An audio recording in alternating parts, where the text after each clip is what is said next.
Hello and welcome to Make the Logo Bigger. My name is Brenton. This podcast is your gateway into the world of advertising production, crafted especially for those who are stepping in new, aiming to become producers, or simply eager to understand the inner workings of advertising and marketing. We're here to share insights and knowledge you've been looking for, with stories, tips, and real conversations for your pros. We're simplifying the process for everyone with a production curiosity. Whether you're just starting out or keen to explore the production side of ads, you've found the right place. Let's jump in.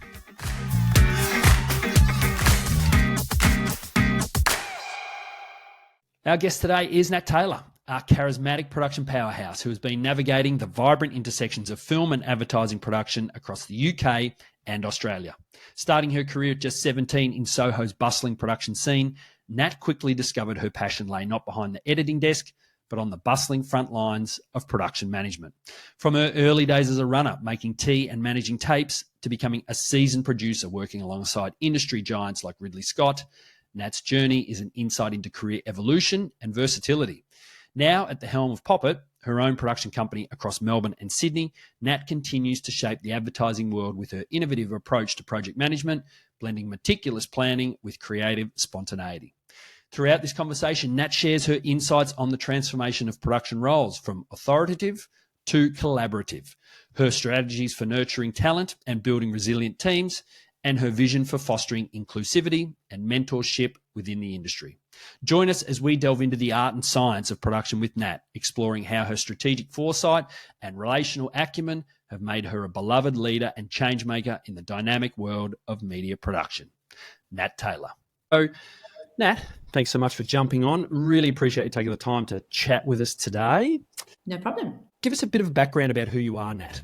Okay, can do. So my name is Nat Taylor, Natalie Taylor.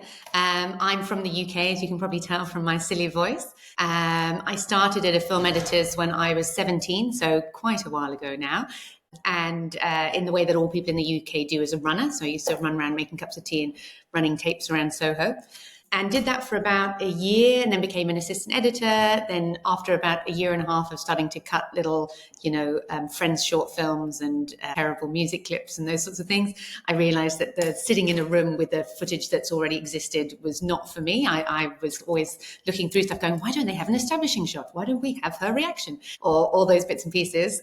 And I'm just a nerd through and through in my soul. And I like nothing more than making lists and organizing things. So I was really much more destined to be on the production side of things. So after 2.5 years at the editors, I got to know all the wonderful production companies in Soho. So moved over to becoming a production assistant, was a PA, then a production manager, and then a producer. I worked in London for 12 years. Mm-hmm. So actually started producing very early when I was 22, but I'm sure we can come back to that. With a beautiful feature film director called Richard Longcrane, and he and I went off to do a feature film with Ridley Scott, which was amazing and a fantastic experience. And although that was great, the long form side of things, I really enjoyed the short form aspect of advertising. And I was very lucky that working with Ridley Scott's company, RSA, and other really fantastic production companies, we got to do really top tier work with really amazing directors and huge budgets and lots of travel and all that sort of fun stuff that you get from London. So I really fell in love with that. And so carried on doing that as a sort of production company person. I did then swap over a little bit into advertising side. So Mother London was a very cool ad agency at the time. And I went over and worked with them on some of their really iconic ads for Pot Noodle and Pimm's and PG Tips, which all had really hilarious campaigns. And it was a lot of fun, a lot of drinking and good times were had. Many best friends were made in the pub. And then when I was in my late 20s, my husband, who was also a director, was a director at Partisan at the time. We both had an opportunity to come to Australia, and we thought we'd come and do the 2-year visa and, have some fun in the sunshine. And we both really fell in love with it. So that was 15 years ago, and we've now been Melbournians ever since then. I've got 2 little boys who are not so little anymore, 8 and 11. And they have proper Australian accents and, support teams in AFL and all those sorts of things that don't mean anything to me. And we really love it here. So my husband set up a production company when we moved here. And in the 15 years I've been here, predominantly, I'd say 60% of the time been a production company producer, but 40% sort of been an agency producer as well. So I've been lucky to work at all the major TV departments, Clemenger and AJF and Cummins and Leah Burnett's and all, lots of them. So I got to know all the creatives and agency producers sort of as one of the team, which is really nice. You really understand their side of things, but also having been a production company producer and run a few companies. I used to run The Pound, and then I ran Sherpa before I set up Poppet, which is my thing now, is that I've got to know a lot of the different freelance directors. So it's been really nice to kind of have a very 360 sort of view of advertising in Melbourne. Yeah. Yeah. All in one breath. Pretty extensive. Do you know, there was one question I did want to ask you. Working with the top tier, it's always something that I find fascinating. What sets the absolute premium apart, like a Ridley Scott or people who are at the top of their game compared to everybody else? Is there a real difference that you notice? I think it's very individual to each of those people. I think there's definitely some people who are genuinely geniuses. I think there are some people who just the way their minds work is so impressive to be around. But I also think that having worked with some pretty big people, they always have an amazing team around them. And I think that's hopefully what we're building with Poppet is there is no, when I was young and I first started out in this business in my 20s, there was very much the sort of hierarchy of the big hero director, which was 99% of the time male, and there would be this man who had a vision, and everybody else had to sort of bow down and acquiesce to whatever their demands were, whether it fit in the budget or the timeline or what the client wanted or even what the creatives wanted.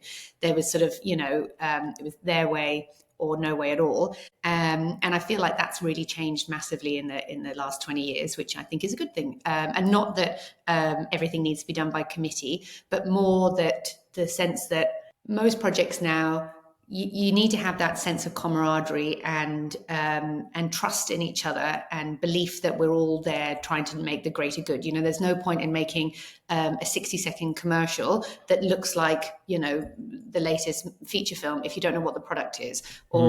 And likewise, it can't just be everybody needs to see the logo in the first 3 seconds, otherwise this spot won't work. There has to be a little bit of give and take on both sides.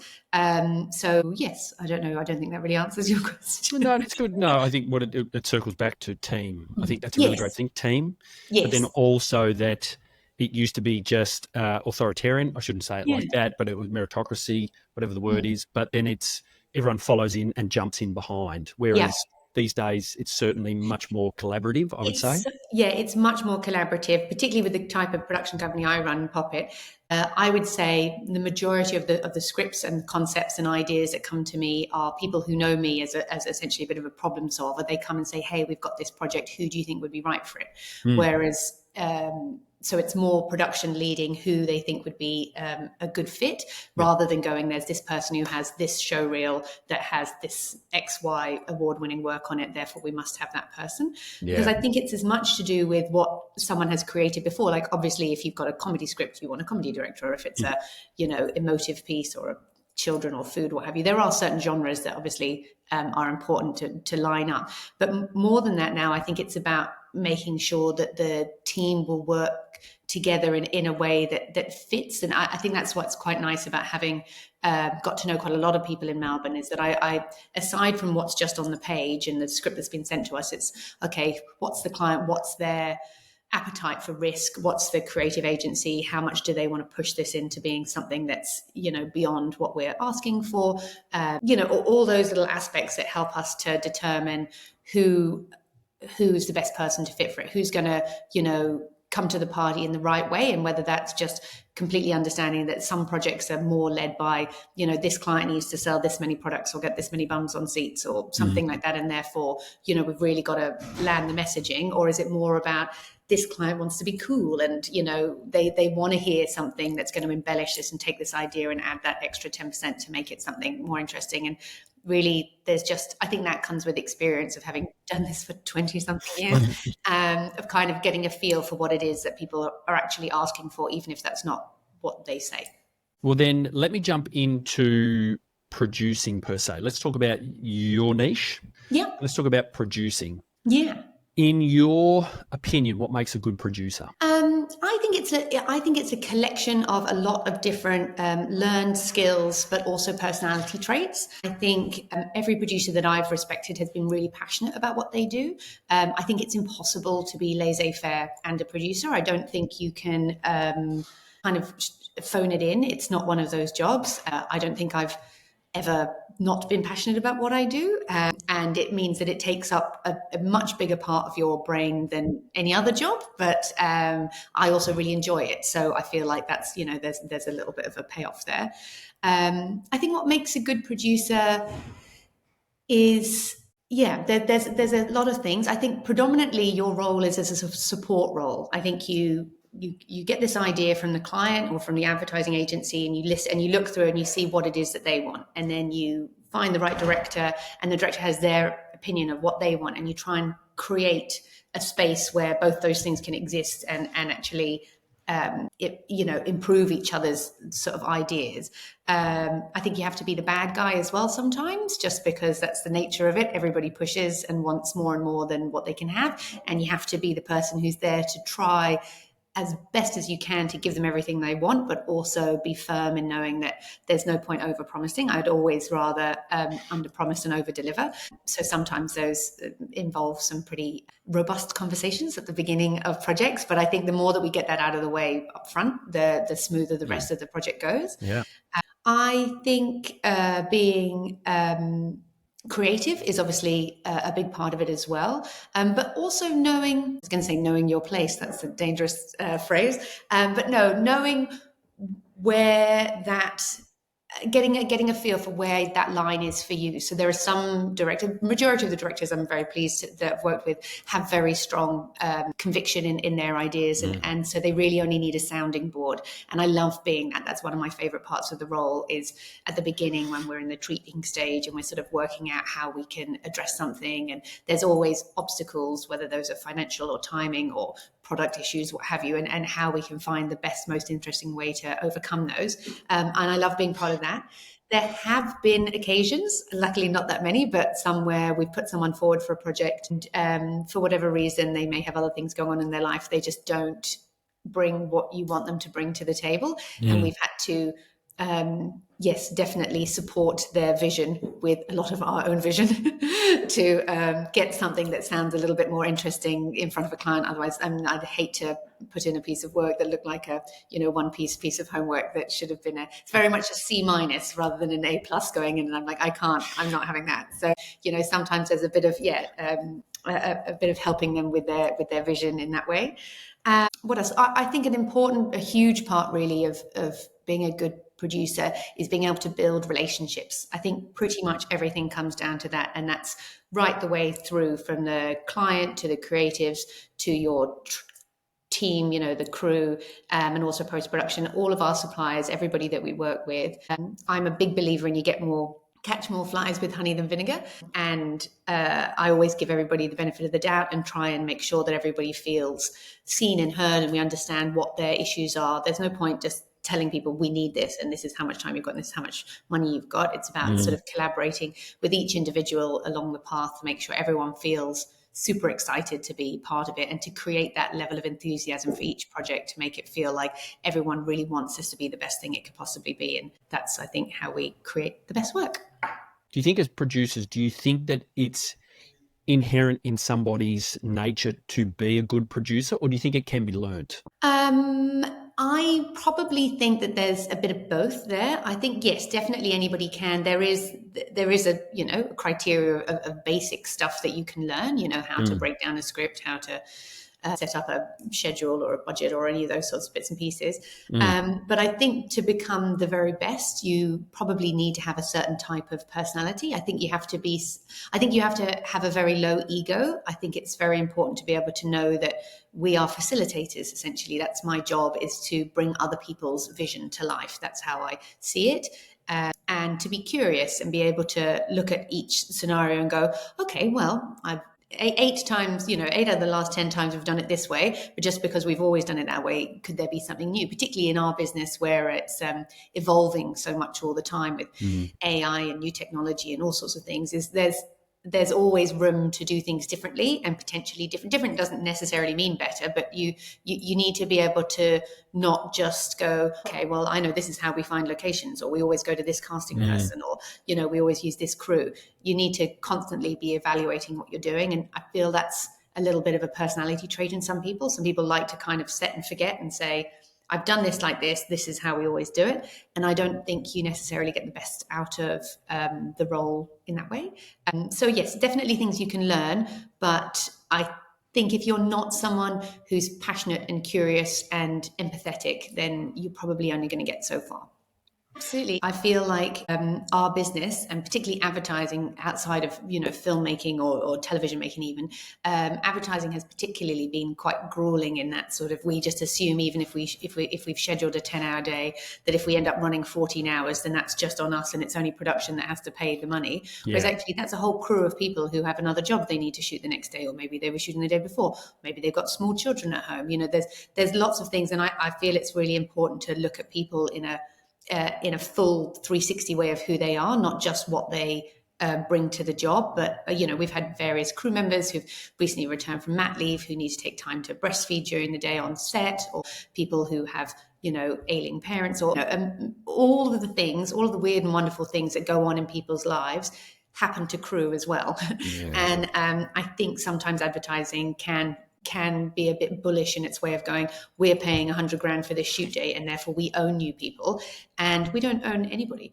And I think the way that we have always, certainly the way I've always engaged with crew, is to make sure that everybody feels like what they need is fine. And we can, you know, if the shoot that they were on the day before has run over and they need to swap out with somebody else, or, you know, to create that sort of space where everyone feels like they know that they're part of a team and they're cared about. I think it's a really interesting point for crew in general, is that most people who work in an office, they get a certain amount of a career advancement. You know, they'll have training and they have, you know, little plaques up in the bathroom saying, are you feeling stressed? Please call this number. Or, you know, a check-in with a manager who tells them how they're doing, or what they're, you know, how they can plot a path to success. Whereas crew kind of get to the, you know, you've become a gaffer or you become a makeup person and that's it. And no one really looks after you. So I think it's really important that we create an environment where everybody knows that we've got each other's back and we're all trying to make sure that everyone can get the most out of what their job is, because we need them and we like them and it's just the right thing to do. What's it like from your perspective, Nat, with women coming through? Is it still got a long way to go, or are we making inroads? I think we are making inroads, but it's slower than it should be. And I think that's an unfortunate thing of people, what they say and what they do. I've definitely noticed that in the last few years. I've started getting a lot more requests from people to send an option for a female director, like it's, you know, some sort of exotic plant. So, you know, we got a comedy script through and they're like, can you send us a female director? And I'm like, yeah, sure. And then I'll send a female director who could do a brilliant job, as well as, you know, but they'll also have asked for, you know, a couple of other options that won't be female, and who will have a bigger show reel because they've been given more opportunities before. 99% of the time they're like, can we have that one? And you're like, well, yes, but if you don't ever give anybody the space to have a go at something, then we're not going to get anywhere. So yes, I think it's a little bit 2 steps forward, 1 step back, but we are moving in the right direction, I think. Nat, I know that you're a founding member of the Aunties. Can you give us a bit of a background about what that is and what it's there to do? Absolutely, yes. The Aunties is a wonderful organisation that was set up a couple of years ago. It was really the sort of brainchild of 4 creative women who, in their bedrooms during COVID, were sort of discussing how on earth they could, you know, make networking and mentoring and being able to support women in the creative businesses better. And then with the support of MADC, which I was chief of staff at the time, they sort of came to talk to MADC about whether MADC could offer support. And we sort of joined together the women of MADC with those creatives to build the Aunties from scratch. Nat, could you just give us a bit of background of what the MADC is?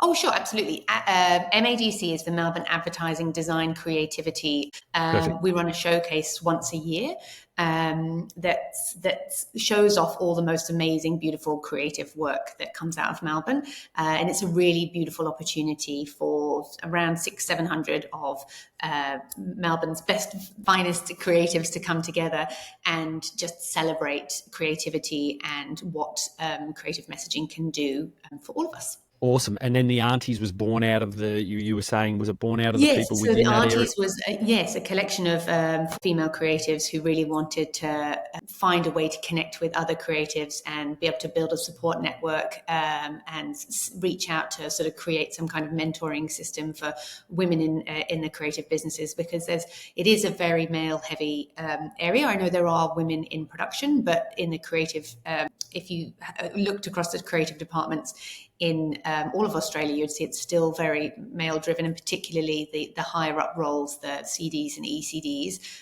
the number of amazing women in those roles is quite sparse. So with the support of the women of the MADC, the Aunties was born, and we set up our first mentoring session. It was probably about 18 months ago, and we had 83 amazing mentors paired up with 83 amazing mentees who got together. We had a beautiful night with cocktails and drinks, and really it was probably one of the best events I've ever been to. I've also helped organize it, so toot my own horn. But no, it was really fun, and everybody who was there said it felt like being at a wedding. It was that wonderful feeling of a whole bunch of people who don't know each other yet, feeling like they're all just about to meet new friends, and that was such a boost to all of us that we carried on with it. And that was really for people who were just joining the creative industry, so really for 1 to 3 years in their roles, being mentored by people who'd been in their roles for about 5 years. And as we went along with that and it became quite popular, we got a lot of feedback from various creatives saying, what about us who have been in it for a bit longer? What about those who've been around for 10 years who'd still desperately like to be able to meet with other people and talk through where we are and where we want to be, because there's not a lot of that available. So we set up the next round, which was 240 women at the State Library for a speed dating. Each mentor or mentee had a connection with 4 different people on that night, so they could chat through who they were, and then much organizing was done of putting the right people with the right mentor or mentee, and that's been a really beautiful exercise. And the Aunties are doing a lot of work in the background at the moment to be able to bring out our next initiative that should be with us in the next couple of months, which is really exciting. Talk to me about mentors in your life then. Have you had any great mentors who That's a have great shown question. you the ropes? Yeah, I think it has been a bit of a collage, really. I think as we went along, when I first started, so when I was 22 and I did moved over into producing, I had an amazing director, Richard Longcrane, who I would have been 22 and he would have been about 55. And he's the one I went off and did the movie with Ridley Scott. He had made 800 TV commercials and shot all over the world and was an absolute giant of a man. And it was amazing to spend time with someone who was so knowledgeable about all the gear and all the things that needed to happen. And I just felt like I ran alongside, just about being able to keep up. But he did everything with kindness and sort of calmness and just a real sense of his own knowledge and abilities to make things happen. So I guess he was probably the first person that made me feel like, wow, I can't imagine ever being able to feel that sort of, on top of everything. So that was great. And then I did run a production company in London before we moved here called The Plunge Pool, with a wonderful director called Susie Roberson, who again, she was a fair bit older than me. She would have been in her early 50s and I would have been about 29. And she was this incredibly fabulous woman who was sort of head to toe Pucci, and, Vogue did an article on her being like the most fashionable person. Like, she was just this sort of ridiculous woman who only ever ate scrunchy salads and drank champagne and was sort of hilariously advertising. And I aspired to be like her because she was so fabulous and so charming and so gracious and so sure of what she wanted and how she was going to go about it. And I just found these people sort of fascinating. So they were more sort of people that I visaged wanting to be one day, rather than like nuts and bolts. And then when I came here to Australia, I just think it's really working with people. You get quite a nice, I'm naturally quite a chatty person, as anyone who's had to work with me will know. So I think I naturally just mine information from people around me, and I'm always very open and honest about how I feel. So I think that's one of the nice things about being in a large television department of an ad agency, is there's always, 6 or 7 other producers, and you can go, hey, so-and-so's quoting me this with a voiceover. Does that sound right? Or, oh God, we've got to shoot in a stadium. How are we going to do that? And, there's just that nice camaraderie of saying, I've done this before, or have you tried that guy? Or if you need an underwater guy, so-and-so, blah, blah, blah. And so you just have this sort of field of knowledge around. And I think from having worked at quite a few different agencies and production companies, now my, little black book, for want of a better word, is full of people that I can go, I don't know about that, I'll just ring so-and-so. So I don't know that there's specifically one mentor as such going along, but I think that the community of producers that I know in Melbourne, we all help each other in that way of just, making sure that you just check something off with someone and know that each person has, like, you sort of in your mind, who to ask about certain things. Like there will be some people who are very always very concerned about the budget. So if I said something to them, they'd be like, well, no, don't, just give them gruel. And you think, no, I don't want to do that. Or someone else who, is much more sort of fabulous and like, just throw a big party, darling. And you're like, no, I'm not listening to you either. So you take it all with a, pinch of salt and find your way. In more recent years, funnily enough, Poppet lived its first year in the same offices as Bullfrog ad agency, and Dalton Henshaw, who is a CEO and owns Bullfrog, is a very dynamic, lovely young man. And he very kindly put about an hour aside once a month to have a chat with me about how Poppet was going and what we should do. And I think what I learned from him is the power of believing in yourself. I think I have always been very good at promoting everybody else and, looking after everyone and being the nuts and bolts behind things. And so it was quite a big change to, have to put yourself front and center and say, hey, come and work with me because I'm good at what I do. And that just, makes me want to hide under a desk. But he really has sort of drilled into me the back yourself mentality. And I've been quite amazed to see in the last 6 months really of Poppet, just by getting on the front foot and saying, actually, no, we do deserve to be here, and we do know what we're doing, and we're doing it really well, has, flourished into something really impressive. So, I'm very grateful for that. Sure, absolutely. Let's talk about script breakdowns. Yes, sure. How do you break them down? How do you pull them apart, to work out cost, days, etc.? Is there a system that you like to use? Is there something you've learnt, or have you come up with some way on your own? I'm afraid mine's very old school. I wish I could tell you that I was a super high tech, everything's AI person, but I still have, in fact, you can see here, I still have a written diary that has my schedule for what I'm doing and notebooks everywhere. I like pen and paper. That's still the best way for my brain to kind of get my head around something. So when I get a new script in, I print it out. I go through with a pen and I go through and I circle all the locations and I circle all the talent, and I just do it's really, really rudimentary. There's, quite often now, I mean, it's been a long time since someone sent me a script and said, just tell me how much it costs. There's normally a budget that I have to work to. So you can pretty much from that beginning point, how many shoot days you're going to want to try and get this to fit into. So you kind of go through, okay, right, how many locations do we need to be at? How many people, how many talent do we have? Are they speaking, not speaking? Blah, blah. All the sort of really basics of gear, like sound, are there any sort of particularly fancy camera moves or bits and pieces that are, and quite often that won't be in the script yet, that'll come when we get to the treatment stage, but you can see that there might be something where you've got aerial shots or something where you go, okay, that's one of those big expensive things. That's one of those big expensive things. And then really a huge one as well is what the product is. So having done advertising for far too long, I now am very aware of the nuances of certain brands or certain products. So cars have certain things, food has certain things, FMCG things have certain things.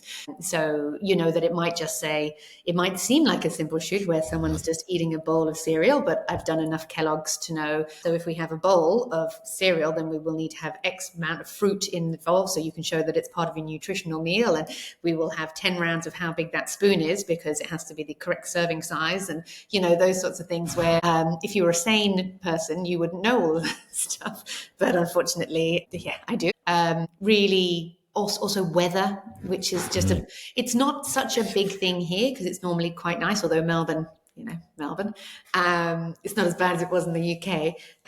But actually in all my time here, I don't think I've ever actually paid for a weather insurance, because if the weather's that bad, it normally costs about 40% of what the production is. And then by that point, the client's like, I don't want to spend 40% more just in case. So I reckon that would be most of the things that I look at when I break down a script.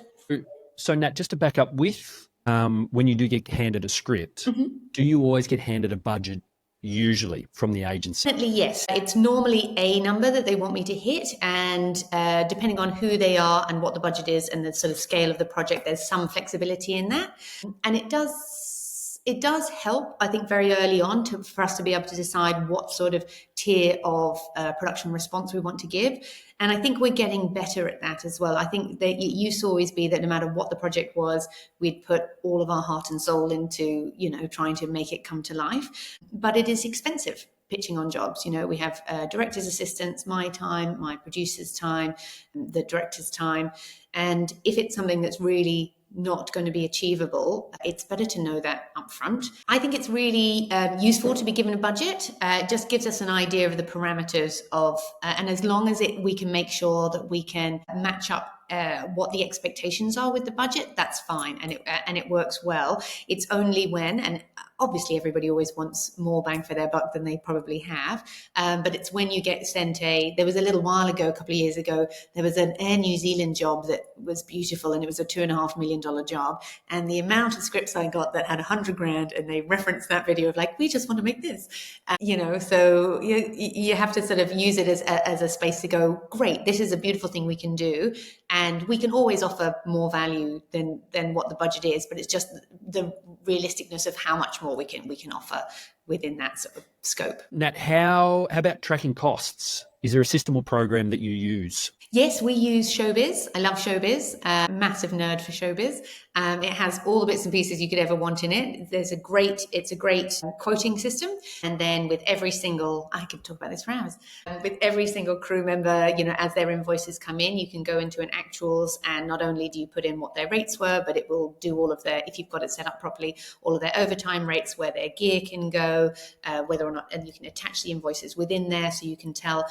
Sometimes, I don't know how or why they do this, but some crew take 2 months to send you an invoice for a job. And by that point, we're already on to 3 projects later. And I can't remember, how long they spent loading their van at the end of the day, or, it becomes far too hard to, keep track of all of that when we engage sort of 40 or 50 crew on each job. It's hundreds and hundreds of people.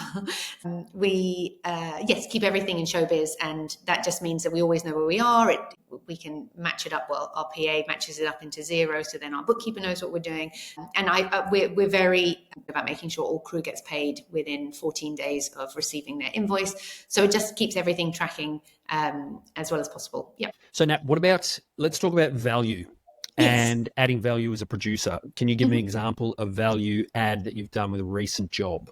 Yes, I can. I think value, I feel like there are 2 elements to value. I think there's the value that you add actually throughout the process. And I think that as cheesy as this may sound, I really think that comes down to the positive collaboration. We've had so many, I've talked to a few people about this over the years, that in my career, I've been very lucky to work with some, prolific, amazing directors and amazing clients and amazing budgets and those sorts of things. And we've also done some pretty crazy, no money, brand new director straight out of somewhere, on a wing and a prayer type stuff. And from, very big to very little, the thing that I've learned is that really it's about the attitude that everybody has to the project as to whether or not it comes out to be the thing that you want it to be. And it really means so much more than just, smiles and hugs. It ends up on screen, the creativity and the trust and faith that allows us to make those sort of more interesting dynamic decisions on the set, in pre-production, in post. Once we're all aligned together, we make something beautiful that everybody's proud of. So I think I add value by creating that. I think one of my key skills is making everybody feel safe from the very beginning, so that the client knows that we understand that it is a privilege to be given their money to make something with, and the creatives, that we know how much time and effort went into the 6 months that it took for us to get this script to this point, and I know how much the director cares about, and then each head of department, just everyone feels nurtured and allowed to achieve the best of their own abilities. So we don't, talk over what the DOP wants to do, or we don't talk over what the art director wants to do. We don't, we actually let everybody have the space to be the best that they can be and bring their A game. And that creates such an element of value throughout the whole project. We've done a campaign for them now, several, where the client had initially really only made TVCs and never really gone into the comedy space. And Hard Hat, beautiful agency, wrote these hilarious scripts. And we just made the client feel so comfortable from the beginning. The agency really trusted us. We really trusted in the director and everybody on our team. And we ended up making these spots that were so much funnier and so much more interesting than, would have happened if we hadn't have had that collaborative, we're all part of this thing together. On set, everyone's just letting the talent, riff on some lines of their own, and everyone's just peeing their pants laughing. And it was, it was a perfect encapsulation of what happens when we all believe in each other and trust each other and build that safe space where everyone feels like they can be heard. So that, I think, is an overarching way of creating value throughout the project. And then I'd say, in a more sort of like nuts and bolts way, we did a project recently, end of last year, that should be coming out soon for a big international brand. And really the idea was a $500,000 idea, and they had about 100 grand. And sometimes this one was a particularly fun one with a big stunt. It was just the one that we just decided we wanted to do. So we're in a really fortunate position. We're having always treated all of our crew very well and paying everyone their rates and on time and things, that on the odd occasion that we go, hey, we've got a project that everyone's just going to need to dig in and help us with. All of the crew, came to the party, as did the amazing post-production house, Mr. Fox. They, went over and above to, do all this crazy comping and, make something that looks amazing that's going to go out quite soon. And we're really proud of that. And I think, lastly, on value, I think one thing that's really important is now, obviously, all clients, as well as creating, your hero TVC, whatever that might be, it's probably not even a TVC anymore, but your 30-second or 60-second, hero spot, is making sure everyone's super clear on what all the social deliverables are going to be, and just making sure we're really aware of that very early on. That sort of forewarned is forearmed kind of, preparation is half the way to victory. So that when we're shooting, you try not to make your poor DOP shoot 16:9 and 9:16 at the same time, but just make sure that we're all super clear on all those little bits that we're going to need to have, so that by the time we get to the end of the project and someone does finally go, no, we do need everything in 9:16 as well, we're already prepared for that. And we're in a space where that's not going to mean having to unpick everything. It's more about just changing one or two shots. And I think that really adds value to, all the places where everything has to be seen now in all these different shapes and sizes. What advice would you give to someone starting out as a production company producer in the ad industry? The advice would be, don't give up, be annoying and be yourself and be curious, and just get yourself out there however you can. So when we first moved here from the UK back in 2009, I had just left my production company that I had in London, and we had been shooting back-to-back jobs for Tesco, and I would say burnt out is probably a good way of putting it. And I was fairly sure I never wanted to produce again. I was like, this is too much hard work. I don't want to do this. And I came here and I thought, right, if I'm not going to do that, what am I going to do? And I only know production. So I think I went and was a wardrobe assistant on a couple of things and an art department assistant on a couple of things. And I just found it impossible to be on set and not think, why is catering running late? And why is that a crane not being used at? And just, all the things that, mean that I'm not really the wardrobe person or the art department person. I am a producer in my soul, and I have to just, accept that and go back to it. But it did give me an opportunity to meet lots of people. And then when I decided that I did want to go back to producing, I already had a handful of people who I'd been on set with who enjoyed my way of working and I enjoyed theirs. And that's how we got going. I think it's very much a business of who you know. So if people get an idea that you're a hardworking, conscientious, kind person who is passionate about making good work in whatever capacity that is, you will find your people and you will succeed. You just need to get in it in whichever way you can. Be a runner on a short film, help out catering on something, be a location. However you can provide support and just get to know what's going on within an ad agency, do a week's, I appreciate that people need to earn money and work, so that can be hard, but even if it's just a day or two of work experience in an ad agency or in a production company or at a post house, all these things help to inform and give you a better picture, a better idea of the whole picture. So be curious and just find other areas that might interest you. Maybe you think you want to know about the camera department, but actually when you get into it, art department seems much more interesting, or you think camera, but actually it's lighting. Or if you're a big tough guy or tough girl, you might actually want to be in the gripping department. There's so much to learn, and so many people who are so kind and willing to help. Really, you just need to put yourself out there and send some questions out. I find it very helpful to go through lists of production companies and just send your emails to people, and the people who resonate with you will find time to respond to you, and just be annoying, bother them, go in and pop past and pop in for a cup of tea, and make yourself in front of people and very visible, and before you know it, you'll find your way in and be on your way. Nat, look, thank you so much. So insightful. You do genuinely seem like somebody who cares not only about their job, but the people in it. Yes. Thank you so much for your time. And I know that there will be people, and particularly women, who will listen that will get so much out of it. So thank you very much. No problem. Thank you. Well, that's it for today on Make the Logo Bigger. Thanks for hanging out with us. We've shared some insights and stories that I hope you found useful. Whether you're just getting started or diving deeper into ad production, there's always more to explore. Keep listening, stay curious, and we'll be back soon with some more from the world of production. Take care until then.